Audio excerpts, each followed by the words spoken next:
Venezuela বর্তমানে আন্তর্জাতিক অঙ্গনে নতুন করে আলোচনায় এসেছে বিপুল খনিজ সম্পদের সম্ভাবনার কারণে। বিশ্বের সবচেয়ে বড় তেল মজুদের দেশ ভেনেজুয়েলা।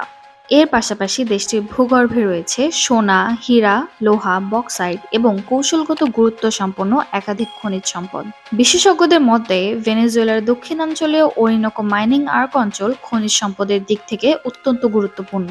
প্রায় 1,12,000 বর্গ কিলোমিটার এলাকা জুড়ে বিস্তৃত এই অঞ্চলে স্বর্ণের পাশাপাশি ডায়মন্ড ও অন্যান্য মূল্যবান খনিজ থাকার সম্ভাবনার কথাও জানানো হয়েছে। সরকারি তথ্য অনুযায়ী ভেনেজুয়েলার কেন্দ্রীয় ব্যাংকের রিজার্ভে বর্তমানে প্রায় 161 মেট্রিক টন স্বর্ণ সংরক্ষিত রয়েছে। সরকারি সূত্রগুলো বলছে বাস্তবে এই পরিমাণ আরও বেশি। শুধু সোনা নয়, হীরার ক্ষেত্রেও ভেনেজুয়েলা পিছিয়ে নেই। বিভিন্ন খনিতে প্রায় 1,290 মিলিয়ন ক্যারেট হীরার মজুদ থাকার কথাও জানানো হয়েছে। এই প্রেক্ষাপটে সাম্প্রতিক রাজনৈতিক ঘটনা প্রবাহের পর ভেনেজুয়েলার তেল ও খনিজ খাত নিয়ে যুক্তরাষ্ট্রের আগ্রহ আবারও সামনে এসেছে। প্রেসিডেন্ট নিকোলাস মাদুরোকে আটকের ঘটনার পর মার্কিন প্রেসিডেন্ট ডোনাল্ড ট্রাম্পের প্রশাসন ভেনেজুয়েলায় তেল উৎপাদন পুনর্গঠন এবং খনিজ খাত সক্রিয় করার পরিকল্পনার কথা জানায়।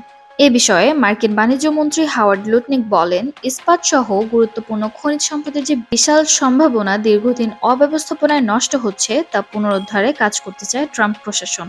তবে বাস্তবতা ভিন্ন। দীর্ঘদিনের রাজনৈতিক অস্থিরতা ও দুর্বল প্রশাসনিক ব্যবস্থাপনার কারণে খনিজ খাতের একটি বড় অংশ বর্তমানে রাষ্ট্র বহির্ভূত সশস্ত্র গোষ্ঠীর নিয়ন্ত্রণে রয়েছে। বিশ্লেষকদের মতে এই বিপুল খনিজ সম্পদ আন্তর্জাতিক বাজারে যুক্ত করতে হলে প্রথমে প্রয়োজন রাজনৈতিক স্থিতিশীলতা।